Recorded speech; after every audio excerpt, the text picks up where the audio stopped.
আপনাদের সাথে software engineering ক্লাসে আজকে প্রথম দিন। আজকে থিওরি পার্ট, আগামীকালকে ল্যাব পার্ট আছে। ল্যাব পার্টে আমরা ল্যাবের বিষয় নিয়ে আলোচনা করবো। বাট থিওরিতে তো আপনারা জানেন কিছু বোরিং ডিসকাশন করতেই হয়। বাট এখান থেকে আমাদের জানার অনেক কিছুই থাকে, কারণ থিওরি পার্টটাই মেন জানা, সেটাকে হ্যান্ডস অন প্র্যাকটিস করাটাই হচ্ছে প্র্যাকটিক্যাল। তো আপনারা প্র্যাকটিক্যালটাকে বেশি ফোকাস করে থিওরিটাকে ইগনোর করে গেলে কিন্তু মুশকিল। এবং আপনারা ভালো করে জানেন যে থিওরিতেই ক্রেডিট বেশি, ল্যাব এবং ক্রেডিট কম। বাট ল্যাবটা একটা অপরিহার্য অংশ। এই কিছু কিছু কোর্সে যে কোর্সগুলির সাথে ল্যাব আছে সেগুলি ল্যাবটাও একটা অপরিহার্য অংশ। সো দুইটাকেই আপনারা মানে ইম্পর্টেন্স দিয়েই দেখবেন আর কি। তো সফটওয়্যার ইঞ্জিনিয়ারিং বিষয়টার মধ্যে দুইটা ওয়ার্ড আসে। একটা ওয়ার্ড হচ্ছে সফটওয়্যার। আপনারা জানেন যে সফটওয়্যার কি, বলেন তো একটু সফটওয়্যার কি? এটা না দেখে এমনি বলেন, অ্যাজ ইউজুয়াল বলেন যে হোয়াট ইজ এ সফটওয়্যার। অনেকগুলো ডাটা নিয়ে একটা স্যার এই আমরা পিডিএফ রিড করতে সেটা ওয়ান কাইন্ড অফ এক্সাম্পল মানে সাম প্রোগ্রামিং কোড। স্যার এটা হচ্ছে একটা ব্রিজ যেটা একটা হার্ডওয়্যারের সাথে মানুষকে কানেক্ট করে। কিছুটা বিষয় একটা সফটওয়্যার তখনই হয় যখন প্রোগ্রামিং এর সাথে ডকুমেন্টেশন অ্যাড হয় এবং ওইটার ওয়ার্কিং প্রসিজার ম্যানুয়ালটা অ্যাড হয়। একটা প্রোগ্রামিং কোড যেটা রান করলে একটা কাজ করা যায়। মনে করেন যে একটা সিম্পল একটা ক্যালকুলেটর প্রোগ্রাম আপনি কোডিং করেছেন, এটাকে আপনি সফটওয়্যার বলতে পারেন না। ওই ক্যালকুলেটরটাকে তখনই আপনি সফটওয়্যার বলতে পারবেন যখনই এটার সাথে ইনক্লুড করবেন একটা ডকুমেন্টেশন এবং এটার সাথে ইনক্লুড করবেন একটা ওয়ার্কিং প্রসিজার, যে ওই ক্যালকুলেটরটা কিভাবে অপারেট করতে হয় বা ওই সফটওয়্যারটাকে মানে অ্যাকচুয়ালি কিভাবে অপারেট করতে হয়। টোটাল জিনিসটা মিলে আসে হচ্ছে সফটওয়্যার। মানে সফটওয়্যার গাইডের মতো যেগুলো থাকে, গাইড ম্যানুয়াল গাইডের মতো। হ্যাঁ, মানে আপনার ওয়ার্কিং প্রসিজারের মধ্যে যেটা আসছে, আমি ক্লাস নোটের মধ্যে সবই ডিটেইলস আছে, পরে আসবে। আমি একটু বলি আপনাদের। এই যে মানে সহজ কথা হচ্ছে যে মনে করেন যে একটা সার্কেল, এর একটা সাবসেট হচ্ছে প্রোগ্রাম, আরেকটা সাবসেট হচ্ছে ডকুমেন্টেশন, আর আরেকটা সাবসেট হচ্ছে অপারেটিং প্রসিজার। এই তিনটা জিনিস মিলে আমাদের আসছে। আমরা কিন্তু পরে আসবো, পেজ নাম্বার 9 এ আছে। আচ্ছা, এনিওয়ে আমরা শুরু থেকেই আসি, প্লিজ ফার্স্ট পেজে আসি। আমরা শুরু থেকে ওখানে ডিসকাশনে আসবো। দেখেন যে প্লিজ এখান থেকে রাখেন। তো দেখেন যে software is more than just a program code. A program is an executable code. প্রোগ্রামটা আপনারা বুঝছেন, ওইটাকে আপনারা সফটওয়্যার মনে করছেন, but program only itself is not a software. তাহলে প্রোগ্রামকে কে বলছি আমরা? Program is an executable code which serves some computational purpose। বিভিন্ন রকম কম্পিউটেশনাল পারপাসে, ক্যালকুলেশনের কাজে। মানে আমরা তো প্রোগ্রামটা কেন লিখি? ওইটাকে ইনপুট দিব এবং থেকে আউটপুট নিব, ঠিক আছে? তো সেই কম্পিউটেশনাল পারপাসে ইউজ হয়। এবং software is considered a collection of executable programming code, associated libraries and documentation. এই জিনিসগুলি মিলে software when made for a specific requirement is called the software product। যখন আপনি কোনো একটা স্পেসিফিক রিকোয়ারমেন্টকে মাথায় রেখে তৈরি করছেন, that is called a software product। on the other hand, engineering বিষয়টা কি? ইঞ্জিনিয়ারিং হচ্ছে all about developing products using well defined scientific principles and methods। এই সাইন্টিফিক প্রিন্সিপালস, মেথড এবং ওয়েল ডিফাইন্ড ভাবে যখন কোনো আপনারা একটা প্রোডাক্টকে ডেভেলপ করছেন, দ্যাট ইজ কল্ড ইঞ্জিনিয়ারিং। মানে ইঞ্জিনিয়ারিং সেন্স আমাদের যেটা বলে যে কোনো কিছু একটা টেকনিক্যালি কিছু একটাকে করা, সলভ করা, তাই না? যে ইঞ্জিনিয়ারিং করছে, ইঞ্জিনিয়ারিং করছে মানে আমি একটা ক্যারিকেচার করছি, ওটার মধ্যে দিয়ে কিছু একটাকে প্লাস মাইনাস করে কিছু করার চেষ্টা করছি, that is the engineering, developing something. তো সেটা যখন সফটওয়্যারের সাথে যুক্ত হচ্ছে তখন that is called software engineering. এবং ওই সফটওয়্যারটা নিয়ে আমরা যত রকম কাজ করছি, not only the coding, code করার পরে, কোডটা লেখার পরে ওইটা একটা প্রোডাক্ট হিসাবে আপনি যখন রিলিজ করবেন, সেই টোটাল জিনিসটা করার জন্য আপনাকে যে প্রসিজারগুলি মেনটেন করতে হয়, that is the software engineering, total whole the process. তো এই সফটওয়্যার ইঞ্জিনিয়ারিং এর মধ্যে দেখেন যে কি কি আসছে। ফার্স্টে আপনাকে deployment, testing, design, requirement, system analysis, system design, maintenance এবং নেক্সটে যদি আপডেটস লাগে তাহলে সেই আপডেটসগুলি। Thank you.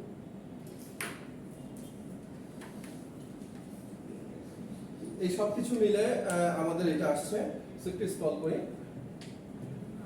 দেখেন সফটওয়্যার ইঞ্জিনিয়ারিং এর যদি ডেফিনেশন আসে, এখানে আমরা ডেফিনেশনে বলছি যে পুরো একটা ডেফিনেশন আছে, জাস্ট আমি নাম্বার 1 ডেফিনেশনটা বলি। যেখানে IEEE তে বলা হয়েছে, IEEE defines software engineering as, কিভাবে বলেছে যে the application of a systematic, disciplined and quantifiable approach to a development, operation and maintenance of software. That is the application of engineering to the software. সফটওয়্যারের উপরে যে ইঞ্জিনিয়ারিংটা আপনারা করছেন সেটাকেই define করা হচ্ছে সফটওয়্যার ইঞ্জিনিয়ারিং হিসাবে। তো এছাড়াও আপনাদের সাথে যেটা গত একদিনকে বলছিলাম যে একটা খুব ভালো একটা বই আছে যেটা আপনাদের সাথে অলরেডি গ্রুপে আপলোড করে দেওয়া হয়েছে। Class note is already uploaded in your group. এটা এবং এর পরের নোটটা, এখানে দুইটা নোট আছে, দুইটাই আপনাদের ইয়ারটিতে আপলোড করা আছে। প্লাস হচ্ছে ওই পিডিএফ বইটা কোয়ালিটি ভালো দেখে ওটা 21 MB হয়ে গেছে, বাট আপনারা তো জানেন যে আমাদের ইয়ারটিতে 15 MB লিমিট। সো এটা আমি লিংক আকারে দিয়ে দিয়েছি। একটা লিংক দেওয়া আছে, লিংকে ক্লিক করলেই আপনার গুগল ড্রাইভে চলে যাবে। গুগল ড্রাইভ থেকে খুব ভালো একটা বই, এই হচ্ছে সফটওয়্যার ইঞ্জিনিয়ারিং প্র্যাকটিশনার্স অ্যাপ্রোচ। এটা অনেক ইউনিভার্সিটিতেই এই বইটাকে ফলো করানো হয়। ফার্দার ইনফরমেশনের জন্য আপনারা দেখতে পারেন। এছাড়া আমরা ক্লাস নোটের মধ্যে যা দেওয়া হয় আশা করা যায় যে এতটুকু আপনারা স্টাডি করলেও আমাদের জন্য হয়ে যাবে, ম্যানেজ হয়ে যাবে আর কি। সেকেন্ড, তারপরে নেক্সট পয়েন্ট আসছে যে সফটওয়্যারের এভলিউশন কি। এভলিউশন অর্থাৎ মানে জানেন, বাট সফটওয়্যার এভলিউশনে বলছি the process of developing A software product using software engineering principles and method is referred to A software evolution. একবার খেয়াল করেন যে the process of developing A software product, একটা সফটওয়্যার প্রোডাক্টকে ডেভেলপ করার process using software engineering principal. Software engineering এর যে প্রিন্সিপালগুলি আছে সেই প্রিন্সিপালগুলি আমরা পরে দেখব। এবং যে methods is referred as software evaluation, and this includes the initial development of software and its maintenance and updates till desired software product is developed. যতক্ষণ না ডিজায়ার্ড প্রোডাক্টটা তৈরি হচ্ছে, কারণ একটা প্রোডাক্ট ইনিশিয়াল স্টেজেই পারফেক্ট হয় না। কারণ প্রোডাক্টটা তৈরি করছে কি, আইদার কোনো ক্লায়েন্টের রিকোয়েস্টে করছি, অথবা আমার একটা থিঙ্কিং থেকে যে আমি এই ধরনের একটা প্রোডাক্ট তৈরি করব, সেই টার্গেট পর্যন্ত না পৌঁছানো পর্যন্ত ওইটার আপডেট চলতে থাকে। ইনিশিয়াল স্টেজে আমরা যেটা করি যে একটা সফটওয়্যারকে আমরা একটা বেসিক দাঁড় করাই, তারপরে ওইটার ভার্সনসগুলি আসে এবং সেটার মধ্যে ফিচার্সগুলিও আস্তে আস্তে বাড়ে। এবং শুরুর দিকে ভার্সনগুলিতে দেখবেন যে হয়তো কিছু বাগ থাকে, যেগুলিতে নেক্সট ইউজ করে করে যখন ইউজারের থেকে ফিডব্যাক আসে সেইগুলির উপর বেস করে সেগুলিকে সলিউশন করা হয় এবং সফটওয়্যারটা যত আপডেটস আসে সেই আপডেটসগুলিতে ওই বাগগুলিকে ফ্রি করার চেষ্টা করা হয়। বাট আবার নতুন কিছু বাগ আসতে পারে, সেইগুলিকেও আবার হচ্ছে নতুন করে আপডেটসের মাধ্যমে সেগুলিকে সলিউশন করা হয়ে থাকে। স্যার ওই ম্যানুয়ালের কথা বলছেন, ওটা আমি ক্লিয়ার না আসলে। এই সফটওয়্যার যে ডেসক্রিপশন ডেফিনিশন দিয়েছেন। আচ্ছা, তাহলে please go to page number 9। আপনারা দেখতে যখন চাচ্ছেন ওইখানে ওটা পরে আসতো, বাট আমরা দেখাই।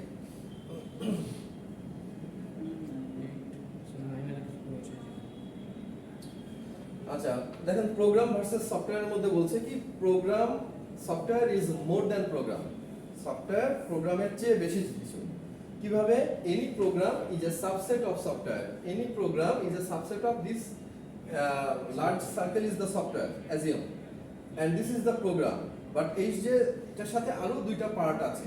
দুইটা পার্ট কি আছে? and it becomes a software only if documentation and operating procedure manual are prepared. তো এই দুইটা জিনিস কি কি আপনারা একটু উপরেশন দেখেন, এখানে লেখা আছে software equal to program plus documentation plus operating manual. তাহলে প্রোগ্রামটা তো আপনারা বুঝছেন, প্রোগ্রাম ইজ সাম কোডিং, এতটুকু বুঝছেন। তাহলে এখানে আসেন যে ডকুমেন্টেশন ম্যানুয়াল, এইটাই হচ্ছে আপনাদের ল্যাবের মধ্যে যে প্রথম টাস্কটা করানো হবে, আপনাদেরকে এইটা তৈরি করা দেওয়া হবে আর কি।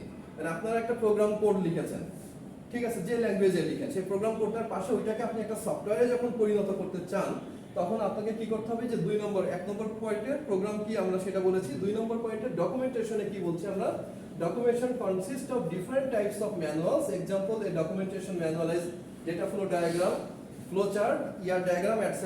দেখেন এই যে ডকুমেন্টেশন শুরু করলাম, ডকুমেন্টেশনের মধ্যে কি থাকবে? ডকুমেন্টেশনের মধ্যে থাকবে অ্যানালাইসিস, স্পেসিফিকেশন, থাকবে হচ্ছে ডিজাইন, থাকবে হচ্ছে ইমপ্লিমেন্টেশন, টেস্টিং। অ্যানালাইসিসের মধ্যে কি থাকবে? Formal specification. আপনাদের এইটা ল্যাব ক্লাসে, কালকে ল্যাব ক্লাসে একদম পুরো ডিটেইলস আকারে আমি পয়েন্ট আকারে দিব এবং আপনাদেরকে যে কোনো একটা সফটওয়্যার, মনে করেন যে আপনি একটা ইউনিভার্সিটির অটোমেশন সফটওয়্যার তৈরি করলেন অথবা একটা রিজার্ভেশন সিস্টেমের সফটওয়্যার তৈরি মানে প্রোগ্রাম তৈরি করলেন, সেই প্রোগ্রামটার জন্য এরকম একটা ডকুমেন্টেশন জন্য আপনাকে কমন যে পয়েন্টসগুলি আছে সেই পয়েন্টসগুলি কি কি পয়েন্টস লিখতে হবে, সেই পয়েন্টের ভিতরে কি লিখবেন সেটারও একটা স্যাম্পল দেওয়া হবে। বাকি ওইটা পড়লেই আপনারা বুঝতে পারবেন যে আচ্ছা এই টাইপের সফটওয়্যার এই ধরনের বিষয়গুলিকে বর্ণনা করতে বলা এটা কি হয়েছে। স্যার হার্ড মানে এরকম পেপার ওয়াইজ থাকে না? কাগজের বই থাকে। Documentation is a soft copy হোক আর হার্ড কপি হোক অ্যাজ লাইক এরকম ডেসক্রিপটিভ সামথিং। ওটা তো আর অ্যাপ্লিকেশনের মধ্যে থাকে না, জি ওটা তো সফটওয়্যারের মধ্যে থাকে না। এটা সফটওয়্যারের মধ্যে না থাকলেও এই documentation Software is a compulsory part of মানে আপনি যখন মনে করেন একটা সফটওয়্যার ফার্ম দিয়েছেন, আমি ক্লায়েন্ট, আমি আপনাকে বললাম যে ভাই আমাকে এরকম একটা সফটওয়্যার বানায় দেন, তো আপনি ওই যে প্রোগ্রামিং করতে আমাকে শুধু দিয়ে দিবেন না, আপনি আমাকে অপারেটিং মানে পরের যেটা আছে অপারেটিং প্রসিজার এটাও না হয় দিলেন। আচ্ছা বুঝলাম যে ওনাকে এটা বানায় দিছি, কোন বাটন দিলে কি করবে, কিভাবে কি কাজ হবে সেটা বোঝানোর জন্য। বাট এইটার সাথে এই জিনিসটা একটা কম্পালসারি পার্ট। আপনারা আরো আলোচনা হলে আরো দেখতে গেলে বুঝবেন যে এই documentation is a large file, 2-3 পেজের এরকম না, কিন্তু বেশ বড় একটা ফাইল। কারণ এটার মধ্যে শুরুতে একদম শুরু থেকে আপনাকে কি করতে হবে, অ্যানালাইসিস স্পেসিফিকেশন বিষয়গুলো আলোচনা করতে হবে। শুরুতে তো ইন্ট্রোডাকশন এটসেট্রা এগুলি থাকবেই। একটা ধরেন যে আপনারা অনেক জার্নাল পেপার দেখছেন, হয়তো পড়ছেন কিনা জানি না, দেখছেন অ্যাটলিস্ট। তো ওই আর্টিকেলসগুলিতে যেরকম থাকে ওই রকম ভাবে স্টেপ বাই স্টেপ, একের এ, তারপরে একের এর 1, তারপরে 2 এর 1 এর 1, 1 এর 1 এর 1, এরকম ভাবে আকারে স্টেজ আকারে এই পয়েন্টসগুলি আসে। মনে করেন 1 নম্বর পয়েন্ট এইটা, একের 1, এটা হচ্ছে 1.1 আরো ডিটেইলস থাকতে পারে। তাহলে দেখেন যে অ্যানালাইসিস বা স্পেসিফিকেশন মানে হচ্ছে আপনি এই ডকুমেন্টেশনের মধ্যে ওই সফটওয়্যারটা তৈরি করার সময় কি কি অ্যানালাইসিস বা কি কি স্পেসিফিকেশন আছে সেগুলিকে উল্লেখ করে জানিয়ে দিতে হবে, জানিতে হবে, ঠিক আছে। এবং আপনি যখন প্রোগ্রাম দিচ্ছেন সাধারণভাবে কি হয়, আপনার থেকে যদি আমি কপিরাইট সহ প্রোগ্রামটা নেই তাহলে আপনি আমাকে কোডটা দিয়ে দিতে বাধ্য। সেটা আপনার সাথে যখন আমার কন্ট্যাক্ট হবে তখন ওই এটা কন্ট্যাক্ট হয়ে যায়। এখন যে আপনার থেকে আমি যে সফটওয়্যারটা নিব, কোডটা নিব, আপনি যদি আমাকে কোড সহ দেন তাহলে যে প্রাইসটা আপনি দিবেন আমাকে, আর কোড ছাড়া যদি দেন যে আপনাকে আমি প্রোডাক্টটা দিচ্ছি কিন্তু কোডটা দিব না, তাহলে নিশ্চয়ই প্রাইসটা একটু ডিফার করে, একটু কম হয়ে যায়। তো সেইগুলি আলাদা হিসাব। আমরা মনে করছি যে কমপ্লিট আপনি আমাকে ওনারশিপ সহ দিয়ে দিবেন। ইন দ্যাট কেস আপনাকে এগুলি করতে হবে, formal specification, context diagram, data flow diagram, এই জিনিসগুলি দিতে হবে। এইগুলি আসে অ্যানালাইসিস পার্টের মধ্যে। সেকেন্ডে ডকুমেন্টেশনের মধ্যে আছে ডিজাইন কিভাবে করেছেন আপনি, সফটওয়্যারটা যে কোডিং করেছেন, কোডিং করার সময় আপনি ডিজাইন করেছেন না, সিস্টেম অ্যানালাইজ ডিজাইন এইগুলিতে করেন, প্রোগ্রামের স্পেসিফিকেশন সেইগুলি করেন, আপনার ফ্লো চার্ট করেছেন, ফ্লো চার্টগুলি দেখাতে হবে। আপনার সাথে তো ডেটাবেস রিলেটেড আছে, ডেটাবেস রিলেটেড থাকলে আপনি এন্টিটি রিলেশন ডায়াগ্রাম বা ইয়ার ডায়াগ্রাম যাকে বলে সেইগুলিকে আপনাকে দেখাতে হবে। ইয়ার ডায়াগ্রাম আপনি করছেন, ওইটাকে এই পার্টের মধ্যে ইনক্লুড করে দিতে হবে। আপনার অলরেডি করা ছিল সেগুলোকে ইনক্লুড করে দিতে হবে। ইমপ্লিমেন্টেশন কিভাবে করেছেন তার সোর্স কোডের লিস্টিং দিবেন, তার ক্রস রেফারেন্স লিস্টিং দিবেন। প্লাস হচ্ছে এটাকে টেস্টিং তো আপনাকে করে তারপর যা দিবেন সফটওয়্যারটা, টেস্টিং যে করেছেন সেই টেস্টিং এর টেস্ট ডেটা এবং টেস্ট রেজাল্ট, এই বিষয়গুলি আসবে। এখানে একটু সংক্ষিপ্ত আকার আছে, এটার আরো উইংস আছে, যে উইংসগুলি আপনারা যখন প্র্যাকটিক্যালি করবেন সেই প্র্যাকটিক্যাল আপনাদেরকে এইটা লিখতে হবে আর কি। সো আমরা একটু প্লিজ আগে ফিরে আসি। স্যার প্রজেক্ট দিবেন না? ওইগুলি তো প্রজেক্ট হবে আপনাদের। হ্যাঁ প্রজেক্ট সফটওয়্যার বানিয়ে দিতে হবে নাকি জাস্ট ডকুমেন্টেশন দিলে হবে? এটা তো একটা টাস্ক, এরপরে আরো টাস্ক আছে না, এই কোর্সেই তো বলছি। প্রজেক্ট সফটওয়্যার বানাতে হবে? তারপরে স্যার না, আমি software- তারপরে জিরা এগুলো করা কোনটা যে এসআই আমরা হচ্ছে যেগুলি যে মডেলসগুলি আছে, 8-9 রকম মডেল আছে, এই মডেলসগুলি সম্পর্কে জানবো আর কি। তারপরে নেক্সটে আমরা দেখি আর কতদূর কি, যতদূর করানো যায় ততদূর আমরা অবশ্যই করব। আমাদের মানে কোর্স আউটলাইন আছে, কোর্স আউটলাইনটাও আপনাদের রাইট যে আপনাদের দেখা জানা কোর্সের শুরুতেই, যেটা আমরা সবাই হয়তো দেই না, বাট আমি আপনাদেরকে কোর্স আউটলাইনটাও দিয়ে দিব যাতে আপনারা অ্যাটলিস্ট আইডিয়া পান কোর্সের শুরুতেই যে আমাদের মোটামুটি এই বিষয়গুলি করানো হবে। এট দ্য এন্ডে যে যদি 2-1 পয়েন্ট বাদ যাই গেল, কিন্তু মোটামুটি ওভারঅল ওইগুলিকে আমরা কভার করার চেষ্টা করব যাতে কোর্স আউটলাইনটা আমাদের ফুলফিল হয় আর কি। তো এভলিউশনের মধ্যে আমরা যেটা বলছিলাম যে this includes the initial development of software and its maintenance and update till desired software product is developed. যতক্ষণ না desired প্রোডাক্টটা তৈরি হচ্ছে ততক্ষণ এটার মেইনটেনেন্স এন্ড আপডেট সহ সফটওয়্যার এভলিউশনটা আসে, which specifies the expected requirement. যে এক্সপেক্টেড রিকোয়ারমেন্ট থাকে সেই রিকোয়ারমেন্ট অনুযায়ী আসে। এভলিউশনের ল আছে, এভলিউশনের ল একটু আসি এভ্যালুয়েশন লতে দেখেন যে layman has given laws for software evaluation. He divided the software into 3 different categories. Total যে যত রকম সফটওয়্যার আছে সেই সফটওয়্যারগুলিকে লেম্যানের হচ্ছে এই অনুযায়ী সে তিনটা ভাগে ভাগ করেছে। একটা হচ্ছে এস টাইপ বা স্ট্যাটিক টাইপ, যেখানে কোনগুলি পড়ে this is a software which works strictly according to defined specific and specification and solution. দেখেন এতটুকু মানে আন্ডারলাইন করা আছে, মানে ওই পয়েন্টটুকু ফোকাস করবেন যে স্ট্যাটিক টাইপের জন্য আপনাকে কি করতে হবে, ডিফাইন স্পেসিফিকেশন এন্ড সলিউশন। যেমন যে ক্যালকুলেটর এখানে দেওয়াই আছে এক্সাম্পলে, এই যে লেখা আছে ফর एग्जांपल ক্যালকুলেটর প্রোগ্রাম। তো দেখেন যে স্পেসিফিকেশন এন্ড সলিউশন, তাহলে the solution and the method to achieve it both are immediately understood before coding. And the solution and the method to achieve it, both are immediately understood before coding. Code করার আগে আপনাকে মেথডটা এবং হচ্ছে সলিউশনটা, এই দুইটা জিনিসই আপনাকে ভালোমতো আগে বুঝতে হবে, তারপরে আপনি কোডিং এ যাবেন। মানে কোডিং করার আগে তো আপনাকে একটা প্ল্যানিং করতে হবে। প্ল্যানিং করি তো আপনি তো হঠাৎ করেই কোড করতে বসে যান না, আপনি একটা প্ল্যানিং করেন, চিন্তা করেন, প্রয়োজনে ফ্লো চার্ট করেন, তারপরে তো আপনি কোড লিখেন। The S-type software is least subjected to change, hence it is the simplest of all. মানে এটা কম সংখ্যক, মানে খুব কম সংখ্যক সাবজেক্টেড টু চেঞ্জ করার প্রয়োজন হয়, এবং এটা সবচেয়ে simplest type of all the types, the static type software. For example calculator program for mathematical computation. Second type হচ্ছে পি টাইপ বা practical type. This is a software with a collection of procedures. এখানে procedure ওয়ার্ডটাকে highlight করা আছে। দেখেন collection of procedure যেখানে থাকবে বা প্রসিডিউর যেটাই বলেন আপনার, প্রসিজার যেখানে থাকবে সেটা this is defined by exactly what procedures can do. In this software the specifications can be desired but the solution is not obvious instantly. For example কি টাইপের এগুলি, মনে করেন যে কোনো গেমিং সফটওয়্যার, গেমিং সফটওয়্যারের মধ্যে যে বিষয়টা আসে যে this is defined by exactly what procedures can do. আপনি গেমিং সফটওয়্যারে আপনি শুরুতেই সব ফিচার্সগুলি কিন্তু একবার ইনক্লুড আমরা নাও করতে পারি, আমরা ধাপে ধাপে ওইটার ফাংশনসগুলি বাড়াতে পারি, ঠিক আছে, ওটার গেমের স্মুথনেস, গেমের গ্রাফিক্স, এগুলি ধাপে ধাপে ইনক্রিজ করতেই পারি আমরা। স্যার ফেসবুক কোনটা বলতে পারে? ফেসবুক পরে যে নিচের embedded type, E type, it's a complex, এটার ভিতরে ফিচার্স অনেক কিছু আছে।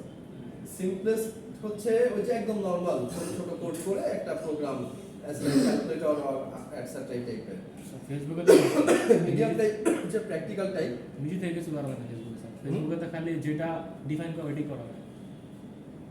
আচ্ছা যেটা সিকিউরিটি পারপাসে অনেক কাজ আছে না, যেটা ডিফাইন করা যায়, আপনি ওটার মধ্যে অপশনস দেখেন কতগুলি আছে, প্রত্যেকটা অপশনে ক্লিক করলে ওইটার ব্যাকগ্রাউন্ডে তো কিছু কোডিং আছে, হ্যাঁ তাই না, এবং অনেক কমপ্লেক্স কিছুকে নিয়ে কিন্তু কাজ করা হয়। আপনি সিকিউরিটি গুলি তো আছেই, সিকিউরিটি তো অফকোর্স এ কনসার্ন, কিন্তু ওইটা ছাড়াও ওই ফেসবুকের মধ্যে অপশন বেশি, মানে আপনি কন্টেন্ট দিচ্ছি, কন্টেন্ট আপলোড হচ্ছে, কন্টেন্ট ভিউ করছি, কানেকশনস দেখতে পাচ্ছি, মানে আমার সাথে যা কানেকশনস এটা তো আছে বললাম স্যার সেগুলো করতে পারছি। অপশন বেশি কিন্তু কাজ কিন্তু সেই ডিফাইন করা হয়, স্পেসিফিকেশন এন্ড সলিউশন ডিফাইন না, এটাই কিন্তু অপশন অনেক, প্রচুর অপশন, কিন্তু ওটা কিন্তু স্পেসিফিক করা আছে, স্পেসিফিক মানে আমি বলতে চাচ্ছি যে এটা স্ট্যাটিক টাইপ। আমার কাছে কেন মনে হচ্ছে এটা সেটিং আচ্ছা অপশন প্রচুর কিন্তু কাজ বেসিক্যালি ওটা তো নিজেই একটা ডাইনামিক, তাহলে ওই স্ট্যাটিকের মধ্যে কেন আসবে? ওটা তো ডাইনামিক কনসেপ্টের মধ্যে পড়ে, তাই না? ডাইনামিক বাট এটা তো টাইপ না, স্ট্যাটিক টাইপ আলাদা না। ওই এমবেডেড প্র্যাকটিক্যাল এগুলো তো আলাদা জিনিস, ওটা তো ডাইনামিক স্ট্যাটিকের মধ্যে না না না তা যাচ্ছে না, ডাইনামিক যাচ্ছে না। আর যেটা লাস্ট টাইপ আমরা এটা দেখি যে কি বলছে, the software works closely as the requirement of real world environment. দেখেন যে যেটা কাজ করছে ক্লোজলি টু রিকোয়ারমেন্টস, মানে রিয়েল ওয়ার্ল্ড এনভায়রনমেন্টে যে সিচুয়েশন আছে ওইটার সাথে ক্লোজলি, ওইটা রিকোয়ারমেন্ট নিয়ে ক্লোজলি কাজ করে, সেটাকে আমরা বলছি এমবেডেড টাইপ বা E type. And this software has high degree of evaluation as there are various changes in laws, taxes in the real world situation, for example online trading software. আচ্ছা আমরা ফেসবুককে আমরা online trading সফটওয়্যারের মধ্যেও ফেলতে পারি। Online trading না, ওখানে আমরা অনলাইন বিজনেস করছি না অনেকেই, তো এখানে এক্সাম্পলের মধ্যে বলছে যে অনলাইন ট্রেডিং সফটওয়্যার। ফেসবুকে তো আমরা অনলাইন ট্রেডিং করতেই পারছি, ওইটা একটা পার্ট, আরো অনেক কিছু ফেসবুকে করা যায়, একটা পার্ট অনলাইন ট্রেডিং। তাহলে অনলাইন ট্রেডিংকে যদি এমবেডেড না, এটা তো আমার কথা না, এটা তো বইয়ের কথা, এখানে যা লেখা আছে এখানে কোনোটাই আমার কথা না। তাহলে এইটা যদি অনলাইন ট্রেডিংটাকে যদি ই টাইপের মধ্যে ফেলে, তাহলে ফেসবুকটা তো অবশ্যই এটার মধ্যেই চলে আসে, হিসাবে তাই আসে না? আচ্ছা, ই টাইপ সফটওয়্যার এভলিউশনের বাকি দুইটাকে নিয়ে অত ডিসকাস করা হয়নি, শুধু ই টাইপটাকে একটু বলা হয়েছে। Lehman has given 8 law for E-type software evaluation. আপনি জাস্ট একটু একবার এগুলি রিডিং দেবেন। মানে প্রত্যেকটা জিনিসই যে একদম মুখস্থ করতে হয় এরকম না, কিছু কিছু বিষয়কে একটু মুখস্থ রাখা লাগে। লাইক আপনারা এখানে যেমন ডেফিনেশনটাকে একটু ভালো করে করলেন, তারপরে যে তিনটা রকম আছে, যে তিনটা টাইপের সফটওয়্যার আছে, এই বিষয়গুলি কেন হয় মুখস্থ করলেন, বাট এই পয়েন্টসগুলিকে এতটা লাগবে না। ইভেন আমি এটা ডিসকাস করতে যাচ্ছি না, এটা আপনাদের জন্য রিডিং এর জন্য রেখে দিলাম। জাস্ট একটা পয়েন্ট আছে, একটু দেখে নেবেন। সফটওয়্যার প্যারাডিয়ামটাকে বলি। সফটওয়্যার প্যারাডিয়ামটা হচ্ছে কি, দেখেন যে software প্যারাডিয়াম refers to the method and step which are taken while designing the software. There are many methods proposed and are in work today. অনেক রকম মেথড আছে এবং সেই মেথডসগুলিকে এখন মানে একটা রকম মেথড যে সেটা না, অনেক রকম মেথড এখন ওয়ার্কিং অবস্থায় আছে today, but we need to see where in the software engineering this paradigm is stand, paradigm stand, and মানে উচ্চারণটা DIGM, তো paradigm. And in the software engineering, this paradigm stand, this can be combined into various categories, through each of them combined to one another. তো প্যারাডাইমটার মধ্যে আপনারা দেখতে পাচ্ছেন যে ওই সেম একটা মেইন সার্কেল পুরোটা যদি আমাদের হয়, তাহলে তার একটা পার্ট ছিল programming. Programming is a subset of software design, এবং software design also a subset of the whole software, হ্যাঁ, সফটওয়্যার ডেভেলপমেন্ট। এইটা এখানে আমরা সফটওয়্যার ডেভেলপমেন্ট প্যারাডাইমকে যদি বলি, সফটওয়্যার ডেভেলপমেন্টের মধ্যে বলছি যে this paradigm is known as software engineering paradigm. মানে সফটওয়্যার ডেভেলপমেন্ট ওটারই আরেকটা ভাষা সফটওয়্যার ইঞ্জিনিয়ারিং প্যারাডাইম। মানে এই software development is the software engineering, এই সার্কেলটা। সফটওয়্যার ইঞ্জিনিয়ারিং এর মধ্যে একটা সাবসেট হচ্ছে সফটওয়্যার ডিজাইন, তারও আরেকটা সাবসেট হচ্ছে programming. This paradigm is known as software engineering paradigm, where all the engineering concept pertaining to development of software are applied. It includes various research and requirement gathering, which helps the software product to build. It consists of requirement gathering, software design, and programming. মানে আমাদের এই software ডেভেলপমেন্টের জন্য লাগছে ফার্স্টে রিকোয়ারমেন্টটাকে gather করতে হবে, কি কি রিকোয়ারমেন্ট লাগছে সেটা আপনি মাথায় নিয়ে কাজ শুরু করবেন। তারপর আপনার করা লাগবে হচ্ছে সফটওয়্যার ডিজাইন, সফটওয়্যারটা কিভাবে কাজ করবে তার ডিজাইন করতে হবে, এবং তারপরে আপনাকে ফাইনালি প্রোগ্রামিং করতে হবে। That means any programming language আপনাকে কোডিং করতে হবে। তারপরে সেকেন্ডে আসছে, একটু আমরা উপরে যাই, এইটা বললাম আমরা। এরপর আসছে সফটওয়্যার ডিজাইন প্যারাডাইমের মধ্যে যদি আসি, ডিজাইন প্যারাডাইমের মধ্যে যে পার্টস অফ সফটওয়্যার, এটা একটা পার্ট হচ্ছে সফটওয়্যার ডেভেলপমেন্টের একটা part, and it includes design, maintenance and programming.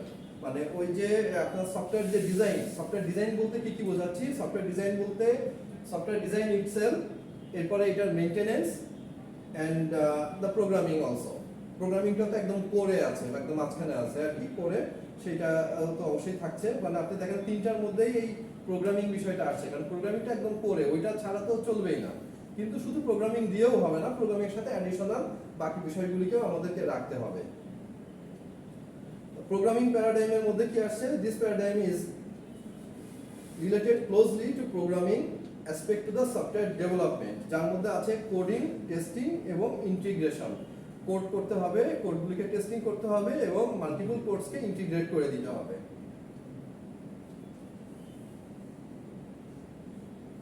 তারপরে প্রয়োজনীয়তা সম্পর্কে আমাদের কিছু বলা হয়েছে। ইন্ট্রোডাকশন চ্যাপ্টার তো আপনাদের এখানে ডেসক্রিপটিভ অংশই বেশি, কিন্তু আপনার নিড অফ ইঞ্জিনিয়ারিং এই জিনিসটাকে একটু ভালো করে করবেন। কয়েকটা পয়েন্ট আকারে দিয়েছি, এখানে 4-5টা ছোট ছোট পয়েন্ট আছে, খুব সহজ, বাট তারপরেও এই জিনিসটা আপনাদের জানা থাকা দরকার যে what are the need of software engineering. ফার্স্টে বলা হচ্ছে যে huge programming, it is simpler to manufacture a wall than to a house or a building. মানে একটা ওয়াল তৈরি করা একটা হাউস অথবা একটা বিল্ডিং এর চেয়ে অনেক সহজ। তো সেই সময় বলছে similarly as the measure of programming becomes extensive, engineering has to step to give a scientific process. মানে আমরা একটা সায়েন্টিফিক প্রসেসে হিউজ প্রোগ্রামিংটাকে ধাপে ধাপে ভেঙে যদি করি তাহলে জিনিসটা ইজিয়ার হয় আমাদের জন্য। যেরকমটা একটা এক্সাম্পল হিসাবে বলা হচ্ছে যে একটা ওয়াল তৈরি করাটা অনেকটা সহজ এবং অনেকটা কম প্ল্যানে নিয়ে করা যাচ্ছে যতটা না একটা বিল্ডিং বা একটা হাউস তৈরি করতে লাগছে আর কি। সেকেন্ড ওয়ানে বলছি আমরা adaptability. If the software procedure were not based on scientific and engineering idea, যদি আপনার সফটওয়্যার প্রসিজারটা সায়েন্টিফিক বা ইঞ্জিনিয়ারিং আইডিয়ার উপরে না হয়, it would be simpler to recreate a new software than scale an existing one. সেক্ষেত্রে আপনাকে কি বলছে যে এটা নতুন আরেকটা সফটওয়্যার তৈরি করাটাই ইজিয়ার হবে দেন স্কেল দ্য এক্সিস্টিং ওয়ান। যদি আপনার এটা সায়েন্টিফিক কোনো মেথডের উপরে না হয়ে থাকে অথবা কোনো ইঞ্জিনিয়ারিং আইডিয়ার উপরে তৈরি করা সফটওয়্যার না হয়ে থাকে, তাহলে সেই সফটওয়্যারটাকে আপনি নতুন আপডেট বের করাটা, একটা রিপ্রোগ্রাম করাটাই ইজিয়ার হবে কম্পারেটিভলি দেন টু হচ্ছে ওইটাকে আপনার হচ্ছে রিক্রিয়েট করা মানে আপনার পুনরায় তৈরি করাটা হচ্ছে সিম্পলিয়ার মানে সহজ হবে rather than creating a new one, মানে নতুন একটা তৈরি করাটাই সহজ হবে আর কি, সেটা বলা হচ্ছে অ্যাডাপ্টিবিলিটিতে। Firstly, as the hardware industry has demonstrated its skill and huge manufacturing has laid down the cost of computer and electronic hardware, but the cost of programming remains high if the proper process is not adapted. তো cost একটা factor, আমরা সব বিষয়ে যে কোনো কাজেই আমাদের কস্টটাকে মাথায় রাখতে হয়, তাই না? যে একটা প্ল্যান ধরেন ও করলো, আরেকটা একই ধরনের একটা কাজ একটা সফটওয়্যার ডিজাইন করতে দেওয়া হয়েছে, মনে করেন যে ও একরকম করলো, কস্ট লিখলো যে আমার লাগবে 5,000 টাকা, তো আরেকজন করলো সেম ওই ফাংশন, মানে ওই যা যা ফাংশন চাওয়া হয়েছে সেই সকল ফাংশনগুলিই কাজ করবে, বাট তার খরচ হচ্ছে 4,000 টাকা। তাহলে অবশ্যই মানুষ একই ফাংশন যদি করে তাহলে আমি নিশ্চয়ই খরচটা দিকে নজর দিব। তো এই কস্টটাও একটা বড় ফ্যাক্টর সেই ক্ষেত্রে বলা হয়েছে, মানে কস্টটা তো শুধুমাত্র প্রোগ্রামিং কোডের না, আপনি কি ধরনের হার্ডওয়্যার ইউজ করছেন সেটাও একটা বিষয়। আপনার যখন আপনাকে এসে বলতাম যে কোটেশন দিই, ওটাও কি সফটওয়্যার ডেভেলপমেন্টের মধ্যে পড়ে? কোটেশনটা হচ্ছে সফটওয়্যারের রিকোয়ারমেন্ট। আপনি যখন প্রোগ্রাম করছেন, প্রোগ্রামটা যখন লিখবেন, ওই প্রোগ্রামের একটা পার্ট হচ্ছে ওই কোটেশনের মধ্যে আসে। কোটেশনে আপনি কি দেন? ফার্স্টে আপনার ডকুমেন্টেশন এটা কথা বলতেছেন, ডকুমেন্টেশন আমরা ইউজ করার পরে করি না, ওটার মধ্যে যে প্রপোজাল, যদি কষ্টের কথা বলেন। হ্যাঁ, আমরা তো একটা প্রপোজাল আপনি দিচ্ছেন যে আমার এই স্পেসিফিকেশনের একটা সফটওয়্যার লাগবে। তো সেইটার উপরে তো আমি চিন্তা করব যে অ্যানালাইসিস করব যে আমার কি পরিমাণ হার্ডওয়্যার লাগবে, কি পরিমাণ রিসোর্স লাগবে, মানে ম্যান পাওয়ার লাগবে। হ্যাঁ, ওই সবকিছু মানে রিসোর্সের মধ্যে ম্যান পাওয়ার এন্ড টাইম দুইটাই আসে।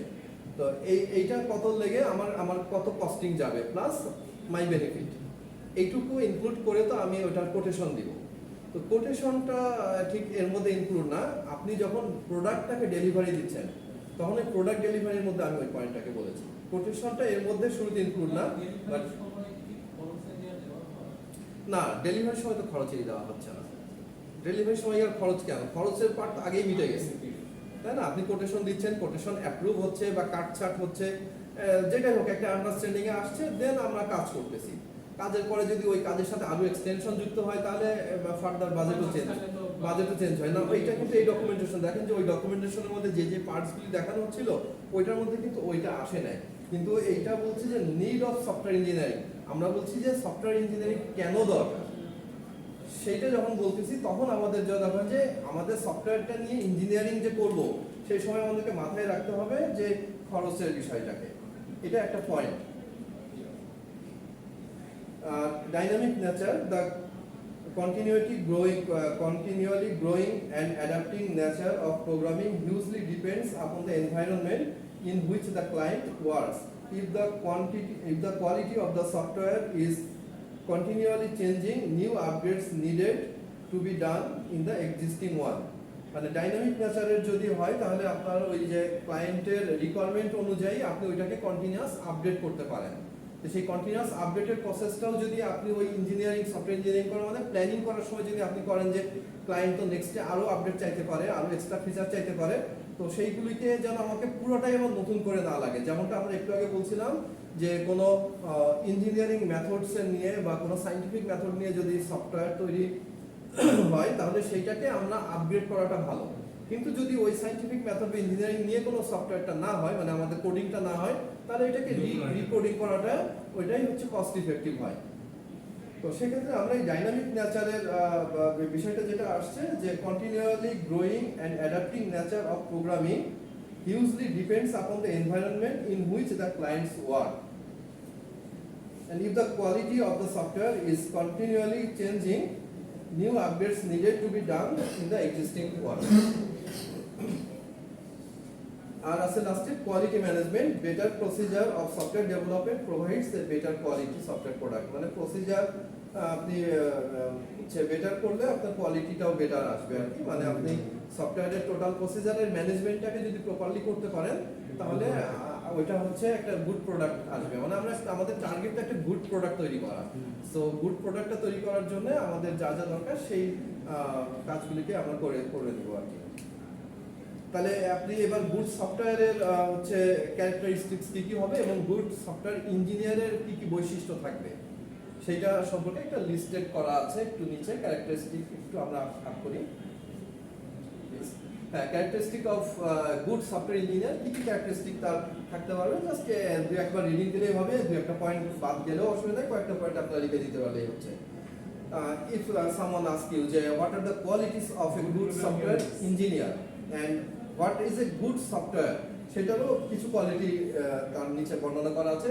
ফার্স্ট ইঞ্জিনিয়ারের ক্ষেত্রে বলি যে the features that good software engineer should possess are as follows, like exposed to systematic method, that is familiarity with software engineering principle. Software engineering এর যে প্রিন্সিপাল গুলি আছে ওইটার সাথে ফ্যামিলিয়ার যেন হয় সে, তাহলে তাকে মানে তার একটা বৈশিষ্ট্য যেন এরকম হবে যে সফটওয়্যার ইঞ্জিনিয়ারিং যে মেথডস গুলি আছে বা থিওরি আছে আপনারা যেটা পড়বেন জানবেন ওই প্রিন্সিপালস গুলি যেন তার নলেজে থাকে।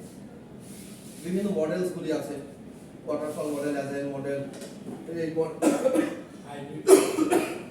আছে 9 রকম 8টা আছে। মানে বিভিন্ন ক্লাসিফিকেশনের মধ্যে বিভিন্ন রকম করে, মানে কম বেশি আছে একটা দুইটা, বাট কমন হচ্ছে 6টা। সেই 6টা সব জায়গায় পাবেন। আর কোন বর্ণনায় বইয়ে বা ওয়েবসাইটে দেখবেন যে ওর সাথে আরো দুই একটা করে অ্যাড হয়েছে, বাট কমনলি ওই 6টা থাকে। তাহলে দেখেন ফার্স্ট পয়েন্টে আপনাকে বলেছে যে সফটওয়্যার ইঞ্জিনিয়ারিং এর প্রিন্সিপালস গুলি ভালো মতো জানতে হবে। 2 নম্বরে বলছে good technical knowledge of the project range, domain knowledge, মানে গুড টেকনিক্যাল নলেজ থাকতে হবে। আপনি যেই ল্যাঙ্গুয়েজে কাজ করবেন সেই ল্যাঙ্গুয়েজের সম্পর্কে আপনার ভালো নলেজ থাকতে হবে।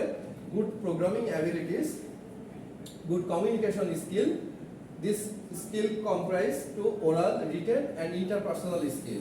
That means আপনি একটা সফটওয়্যারে কাজ করবেন, আপনি শুধু কোডিং ভালো পারেন, ঠিক আছে, তাহলে কোডিং ভালো পারলেই আপনাকে এই ক্যাটাগরির মধ্যে এই পয়েন্টে টিক দেওয়া যাচ্ছে না, কারণ এখানে আপনাকে ওরাল, রিটেন এবং ইন্টারপার্সোনাল স্কিল মানে সমৃদ্ধ থাকতে বলা হয়েছে।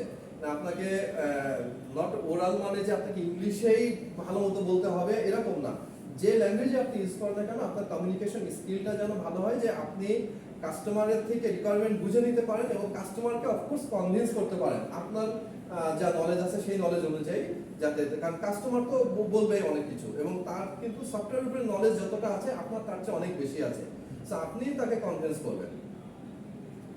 এন্ড এরপরে আছে দেখেন যে হাই মোটিভেশন, যেটা বলছিলাম যে আপনাকে কনভিন্স করতে হবে যাতে প্রপার, আপনি তাকে অবশ্যই তৈরি করে দেবেন, মানে কনভিন্স করা মানে এই না যে তাকে ভুল কথা কনভিন্স করা, তাকে প্রপার ওয়েতেই কনভিন্স করা হবে যে এইভাবে করলে আপনার ভালো হবে।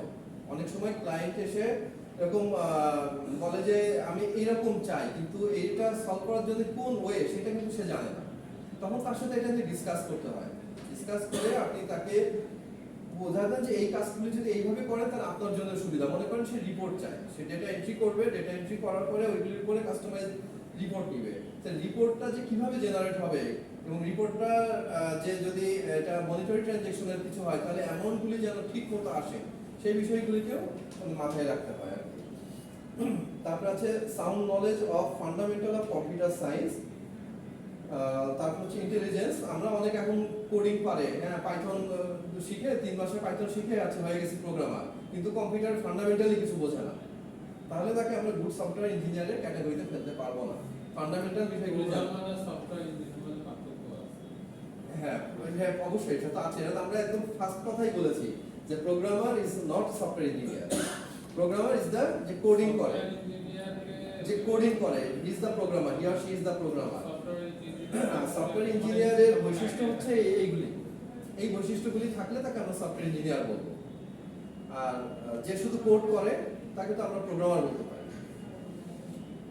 দেখেন তারপরে ability to work in a team, কারণ যেহেতু সফটওয়্যারটা বেশিরভাগ সময়ই টিম ওয়ার্ক হিসাবে কাজ করা লাগে, পরে এগুলিকে ইন্টিগ্রেট করা হয়। সো টিমের সাথে কমিউনিকেট করাটা অবশ্যই একটা জরুরি বিষয়। So work in a team এই অ্যাবিলিটিটা থাকতে হবে এবং ডিসিপ্লিন থাকতে হবে। এটা আসলে কতটুকু জরুরি জানি না, ডিসিপ্লিন তো সব মানুষের সব ক্ষেত্রেই জরুরি। তারপরেও আপনি ধরে নেন যে একজন প্রোগ্রামার ডিসিপ্লিন যদি না মানে তাহলে কি লস হতে পারে এটা আপনারাই নিজেরাই চিন্তা করবেন।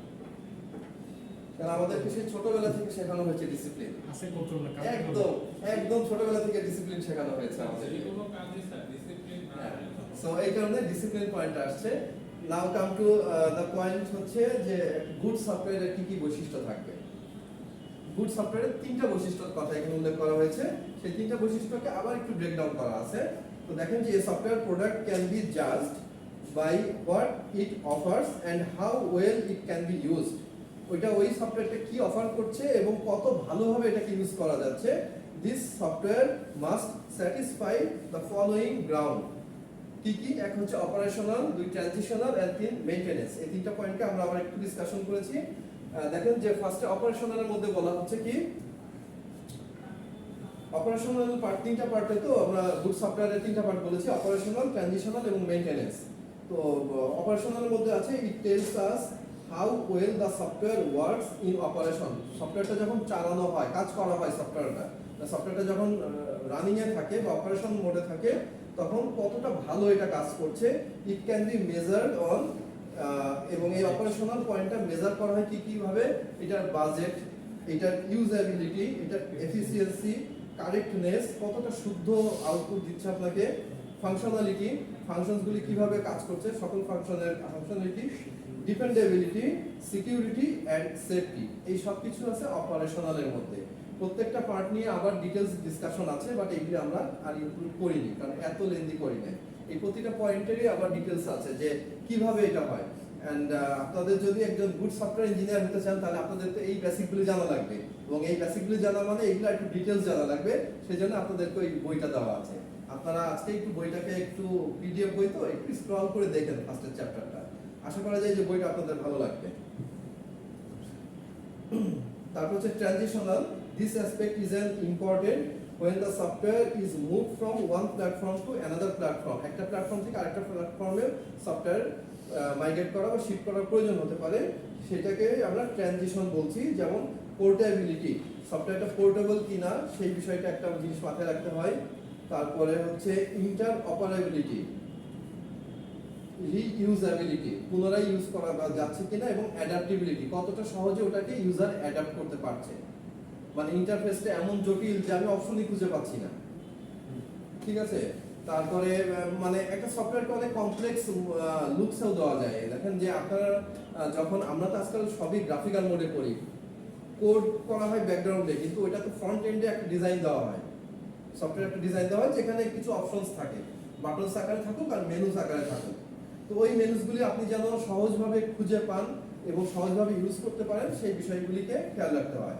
থার্ড ওয়ান হচ্ছে এটার মেইনটেনেন্স, কারণ একটা সফটওয়্যারের প্রবলেম হতেই পারে, এটার মেইনটেনেন্স বিষয়টা যেন ইজিয়ার হয়। সেক্ষেত্রে বলছে this aspect briefs about how well software has the capabilities to maintain itself in the even changing ever changing environment, মানে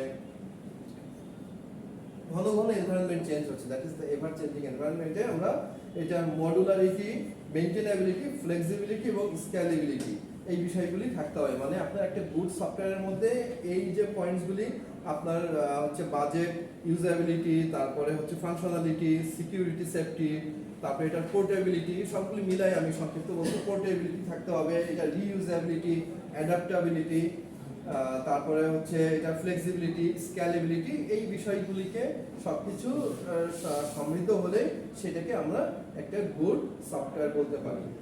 লাস্টে ইন শর্টে আমরা বলছি, in short software engineering is a branch of computer science. Computer সায়েন্সেরই একটা branch হচ্ছে software engineering, which uses well-defined engineering concept required to produce efficient, durable, scalable, and in budget and on time software product. Time ফ্রেমটাও একটা বিষয় কিন্তু এখানে software তৈরি করার ক্ষেত্রে।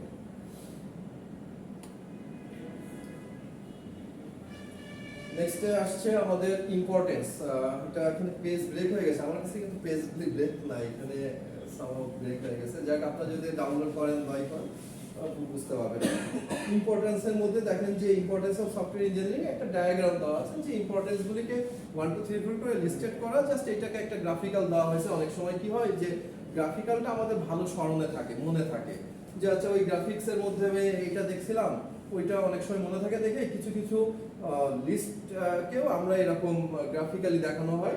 যেমনটা মনে করেন যে রিডিউস কমপ্লেক্সিটি, সফটওয়্যার ইঞ্জিনিয়ারিং এর ইম্পর্টেন্সটা মানে কেন এত জরুরি, কমপ্লেক্সিটিটাকে রিডিউস করা যায়, যত রকম কমপ্লেক্সিটি আছে ওইটাকে নিয়ে তো আমি ইঞ্জিনিয়ারিং করছি, ওটাকে নিয়ে তো এক্সপেরিমেন্ট করছি, সো কমপ্লেক্সিটিটাকে রিডিউস যেন করতে পারে, মিনিমাইজ সফটওয়্যার কস্ট, কস্টিংটাকে যেন মিনিমাইজ করতে পারে, হ্যান্ডেলিং বিগ প্রজেক্ট মানে বড় বড় প্রজেক্টগুলিকে আমরা যেন সহজে এটাকে হ্যান্ডেল করতে পারি, ইফেক্টিভ হয়, কতটা ইফেক্টিভ হয় সেই বিষয়টা, রিলায়েবল সফটওয়্যার মানে একটা ভরসাযোগ্য সফটওয়্যার যেন হয়, এবং ডিক্রিজ টাইম, ডেভেলপমেন্ট টাইম অথবা প্রসেসিং টাইম, আপনি ইনপুট দিলেন আউটপুট দিবেন, তো প্রসেসিং টাইমটাও যেন শর্টেন হয়, সেই বিষয়গুলি। তো এই পয়েন্টগুলিকেই, এই 6টা পয়েন্টকে আমাদের এখানে একটু ডিসকাস করা আছে। ফার্স্ট ওয়ানে বলছি আমরা রিডিউস কমপ্লেক্সিটি, বিগ সফটওয়্যার। আচ্ছা, big software is always complicated and challenging to progress. Software engineering has a great solution to reduce the complication of any project. Software engineering divides big problems into various small issues.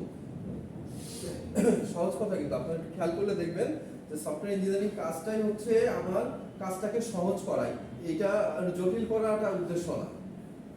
মানে এই ফ্যাসিলিটিসগুলি তো আমাকে দিবে, কিন্তু ব্যাপারটাকে জটিল করবে না, আমাকে সহজ ওয়েতে আনতে হবে। সে সহজ ওয়েতে আনার জন্য এই কাজটা। So reduce complexity. তো big software is always complicated and challenging to progress. Software engineering has a great solution to reduce the complication of any project. Software engineering divides big problem into various small issues, মানে ছোট ছোট অংশে ভাগ করবে, and then start solving each small issue one by one. All these small problems are solved independently to each other. আজকে কোন পর্যন্ত পড়াবেন? আজকে বাকি আছে তো, যতটুকু পড়াতে চাই যে এই পর্যন্ত পড়াতে চাচ্ছিলাম। আরো আধা ঘন্টা আছে, সমস্যা না, বলুন। আধা ঘন্টা আছে কেন? স্যার আমার আচ্ছা বসেন, আর কিছুক্ষণ বসেন, সময় আছে। আচ্ছা, তারপরে সেকেন্ড ইম্পর্টেন্স হচ্ছে the minimize the software cost, সফটওয়্যারের খরচটাকেও মিনিমাইজ করা। বিষয়গুলি কিন্তু আপনারা এখন ডিসকাশন করে বাসায় পেপারগুলি পড়বেন, এগুলি না পড়লে কিন্তু পরীক্ষার সময় উল্টাপাল্টা লিখে দিয়ে আসলে হবে না। উল্টাপাল্টা লিখলে হবে, হয়তো পাস করে যাবে, কিন্তু ভালো গ্রেড পাবেন না। তো ভালো গ্রেড না আমাদের টার্গেট, তাই না? আপনারা রেগুলার মেসেজ স্টুডেন্ট, আপনাদের ভালো গ্রেড পেতে হবে। তো আপনাদেরকে একটু সঠিক অ্যান্সার লিখতে হবে। To minimize the software cost, দেখেন আমি ক্লাস নোটের মধ্যে যে অংশগুলি দিয়েছি এটা বেশ কিছু রিসোর্স থেকে কালেক্ট করে ইজিয়ার অংশটুকুকে এখানে দেওয়া। হ্যাঁ, যে আমি কম্পেয়ার করেছি কয়েক জায়গায় যে কোথায় একটু সহজভাবে আছে, যাতে পয়েন্ট পয়েন্ট আকারে এবং সহজভাবে ডিসকাস করা আছে। তো সেইগুলি আপনাদের এখানে দেওয়া হয়েছে। খুব দেখেন যে আলোচনা করা হচ্ছে, খুব বেশি কঠিন কথা কিন্তু এর মধ্যে বলা হয়নি খুব একটা। Software needs a lot of hard work and software engineers are highly paid expert.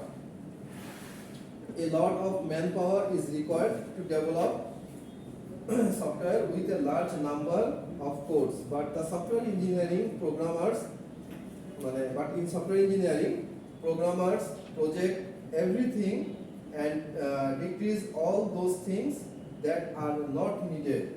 In turn, the cost of the software production becomes less as compared to any software that does not use software engineering method.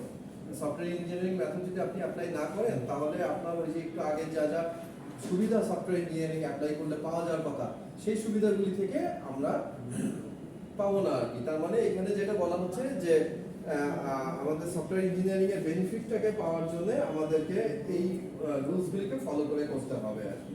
Sir আমি তো যাই।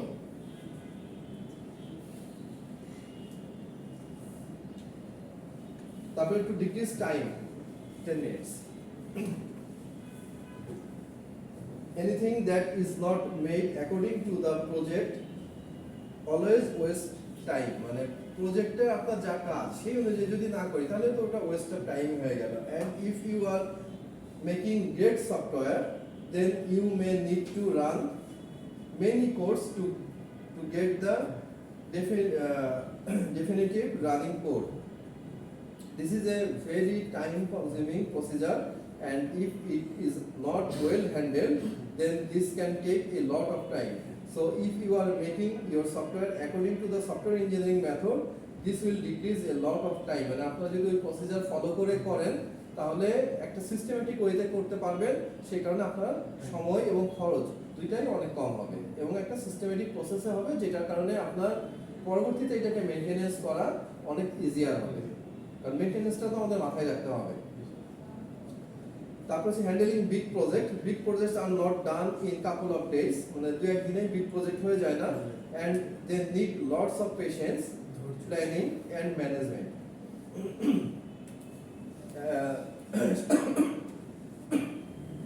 Sorry. And to invest 6 and 7 months of any company, it required heaps of planning, direction, testing, and maintenance. No one can say that he has given 4 months of a company to the task, and the project is still in the first stage because of the company has provided many resources to the plan, and it should be completed. So, to handle a big project without any problem, the company has to go for a software engineering method. Reliable software তৈরি করা, তারপরে point reliable software should be secured, means if you have delivered the software, then it should work for at least its given time or subscription. And if any bugs come to the software, the company is responsible for solving all these bugs. মানে যা problem হবে সেটা তো ওই software ডেভেলপারকে solve করতে হবে। Because in software engineering, testing and maintenance are given. যেহেতু software engineering মধ্যে টেস্টিং এবং maintenance included, so there is no worries of its reliability. যেহেতু আমরা টেস্টিং করেই জিনিসটাকে ডেলিভারি দিচ্ছি, সো আমাদের এখানে ওরিড হওয়ার মতো ব্যাপারটা থাকে না। Effectiveness, last one, effectiveness. Effectiveness comes if anything has made according to the standard. Software standard are the big target of companies to make it more effective. So software becomes more effective in the act with the help of software engineering.